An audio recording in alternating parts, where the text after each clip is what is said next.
Oke, assalamualaikum warahmatullahi wabarakatuh. Sudah tahu nama bapak? Sudah ingat? Kalau yang masih belum ngeh, nama bapak, nah maksudnya nama saya Yoga Surya Atmaja, gitu ya. Kita hari ini akan bahas tentang bab 2, itu tentang norma dan keadilan. Nih, setelah dari bab 1 kemarin kita ke bab 2. Ini agak seru sih. Ini kita lebih agak nyentil ya dalam kehidupan sehari-hari kita loh. Coba kalian ini perhatikan video ini.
Sudah nonton kan? Kalau sudah, itu mengapa hal tersebut bisa terjadi? Kenapa gitu? Bisa beriringan seperti itu secara teratur. Kenapa coba? Ada yang tahu nggak? Karena disiplin. Kemudian karena tertib. Apalagi kira-kira? Karena mau diatur, kompak, dan masih banyak yang lainnya ya. Nah itu benar. Terus, nah itu karena adanya aturan ya, sama kayak norma itu tadi. Nih menurut Cicero itu dinamakan sebuah ubi societas ibi ius. Itu artinya di mana ada masyarakat itu di situ pasti ada hukum. Tuh sama kayak di kalian juga. Kalian tinggal di rumah. Rumah itu punya siapa? Punya orang tua. Ada aturannya nggak? Pasti ada kan? Ya nggak? Kalau misalkan kita melanggar aturan di rumah, apa? Bakal kejadian apa? Dihukum, disanksi, kena sanksi. Ya itu sama. Nah, kemudian yang kita tanyakan ini, yang kita akan bahas, itu kapan aturan itu mulai berlaku. Kalau misalkan sendiri, ini kita sendiri nih, kita di kamar sendiri, akan ada aturan tidak? Nggak ada dong. Siapa yang mau ngatur? Kecuali diri kita sendiri. Nah, kalau misalkan ada kita sendiri, itu ya bebas lah, mau ngapain aja. Kalian mau jongkok, mau tiduran sambil berdiri, kemudian mau selfie, mau tiktokan, mau apalagi, joget-joget, ya itu bebas ya, nggak ada aturan sama sekali. Beda kalau misalkan kita ada satu orang dengan teman kita, teman terdekat kita, misalkan si B tuh, itu kan ada 2 orang tuh dalam satu kamar ya kan. Nah itu baru mulai ada aturan. Nih kita misalkan ada teman datang ke rumah, main di kamar, main PS lah misalkan. Ya kalau bagi yang punya. Nah di situ ada aturan lah. Apakah si teman kalian itu bakal dengan seenaknya tidur gitu di kasur tanpa si izin kalian bakal reaksi kayak gimana? Bakal sedikit marah, kesal gitu kan. Nah itu aturan itu mulai berlaku apabila lebih dari 1 orang. gitu. Itu aturannya. Kemudian ada nih pengertian norma menurut para ahli. Itu ada dari Robert MZ Lawang. Norma merupakan suatu patokan dalam berperilaku yang memungkinkan seseorang menentukan apakah tidak tindakannya itu akan dinilai oleh orang lain, yang juga merupakan ciri bagi orang lain untuk menolak atau mendukung dari perilakunya. Tuh. Kemudian yang kedua ada Craig Calhoun.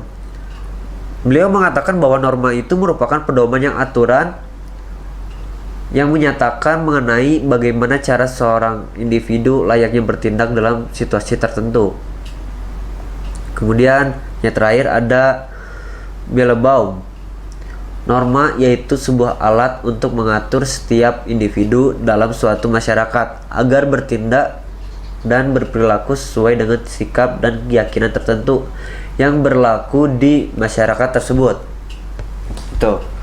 Nah, dari ketiga teori ini dapat disimpulkan bahwa norma pada hakikatnya itu merupakan sebuah pedoman atau aturan yang digunakan oleh seseorang sebagai patokan dalam berperilaku di masyarakat agar bertindak sesuai dengan nilai yang berlaku di masyarakat tersebut.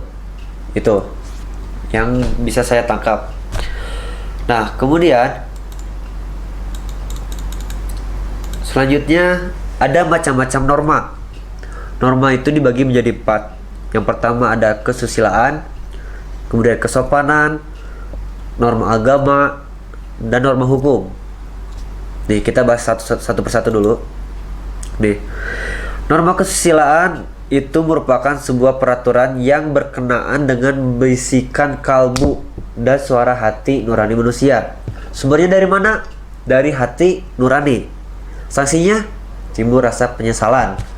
Contohnya, kita di kelas, anggap aja di kelas, kalian di kelas lagi belajar, kemudian gak ada guru, kemudian tiba-tiba kalian itu menemukan uang jumlahnya 100.000. Apa yang akan kalian lakukan? Apakah bakal diambil atau diberikan? Atau maksudnya diberitahu bahwa ini tuh ada uang hilang? Itu gimana? Contohnya misalkan kalian tuh bakal ambil tuh uang 100.000, ya kan? Gimana ada sih kalau misalkan didiamin gitu aja, ya nggak? Ya, tapi jangan gitu, ingat, nggak boleh. Nah, misalkan contohnya nih kalian diambil tuh uang 100.000, kemudian ternyata uang tersebut itu milik teman sebangku kalian sendiri. Nah, dia itu sangat merasa kehilangan uang itu karena uang tersebut itu merupakan uang bekalnya selama 1 minggu. Kalian gak peduli aja, cuek aja, ambil aja uang 100.000, lumayan buat jajan bakso, ya nggak? Nah, kemudian keesokan harinya teman kalian tersebut itu gak masuk sekolah karena gak ada ongkos lagi, nggak dikasih lagi. Kemudian di situ kalian itu merasa sebuah penyesalan. Duh, nyesel ya, kenapa aku harus ngambil temen, jadi duduknya sendirian, makanya sebentar lagi ulangan PKN lagi, gurunya galak. Nah, gitu kan, itu rasa penyesalan itu timbul, itu sanksinya, itu norma kesusilaan ya. Jadi sikaplah jujur kalau adapun. Itu salah satu contohnya dan masih banyak lagi. Nanti kalian bisa temukan dalam kehidupan sehari-hari. Kemudian yang kedua itu ada norma kesopanan. Itu norma yang berhubungan dengan pergaulan manusia dalam kehidupan sehari-hari. Sumbernya itu tata kehidupan yang berupa kebiasaan masyarakat. Nah, sanksinya apa? Sebuah pengucilan atau cemoohan gitu. Kalau misalkan kalian itu perilakunya berbeda dari lingkungan masyarakat itu sendiri atau menyimpang,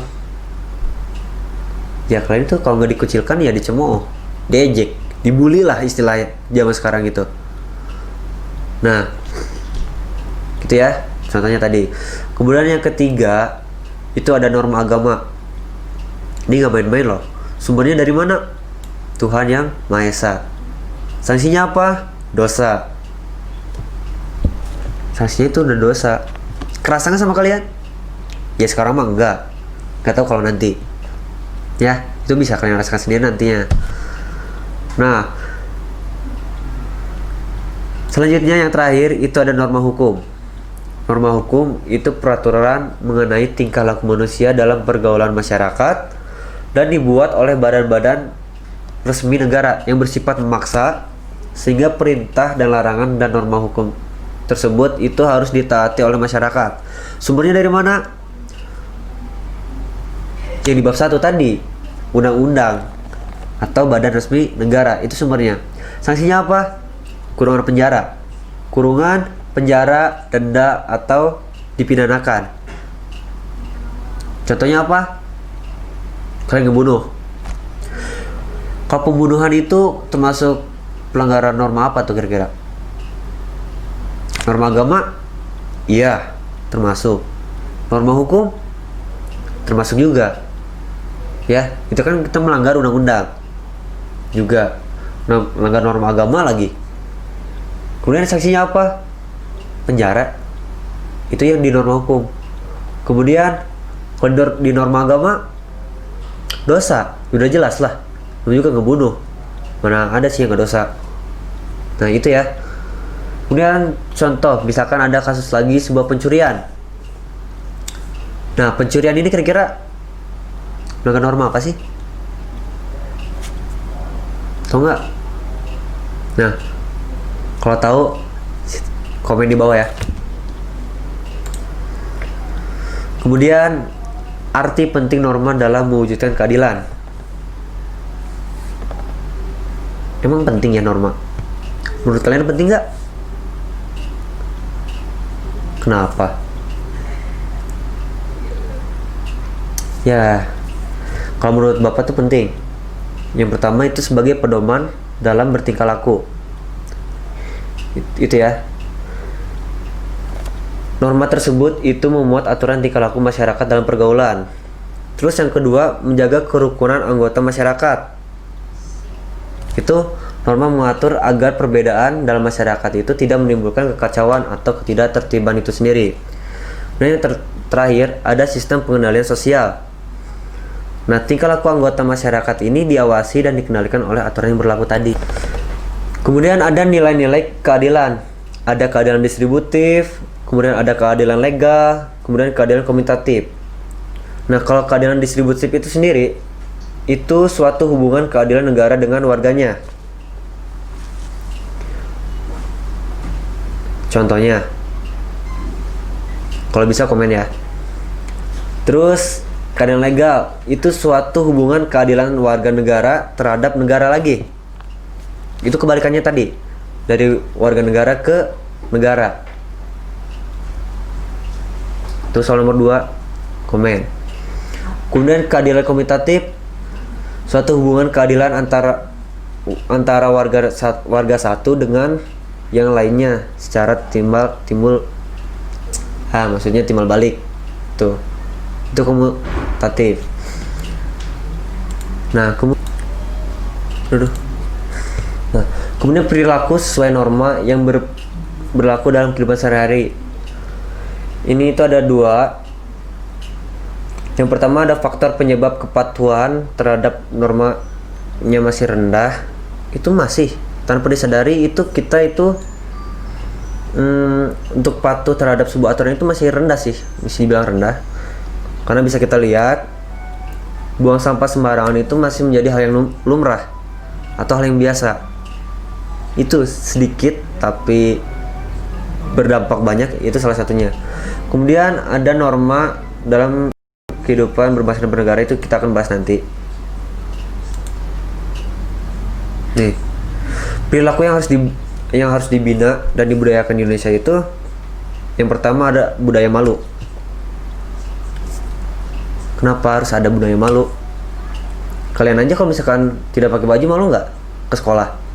Pasti malu kan? Nih apalagi ini budaya malu itu penting. Kita harus malu apabila kita itu melanggar sebuah aturan. jangan masa bodoh gitu kan. Kemudian budaya tertib, itu membiasakan tertib dimanapun kita berada. Misalnya menyeberang jalan di mana? Ya di zebra cross harusnya. Kemudian budaya bersih, ya ini sikap untuk berkata dan berperilaku jujur dan bersih dari tindakan-tindakan kotor, misalnya mencontek tuh. Kemudian faktor penyebab rendahnya kepatuhan terhadap norma ini bisa dipengaruhi oleh dua faktor. Bisa dari diri sendiri, itu karena karakternya sendiri yang dibentuk dari masa kecil, atau bisa jadi faktor lingkungan, yaitu pengaruh lingkungan kehidupan baik keluarga maupun masyarakat sendiri. Nah kayak gitu. Oke, sampai sini. Nah terakhir, coba kalian sebutkan norma-norma dalam kehidupan berbangsa, kehidupan bermasyarakat, berbangsa dan bernegara, ya, di lingkungan keluarga, di lingkungan sekolah, dan di lingkungan masyarakat. Jawabannya kalian bisa komen di bawah. Nanti Bapak akan periksa satu persatu dari komentar kalian. Kemudian tidak boleh sama, masing-masing harus beda. Paham ya? Oke, materinya cukup sampai sekian dulu. Jangan sampai jumpa minggu depan. Terima kasih. Wassalamualaikum warahmatullahi wabarakatuh.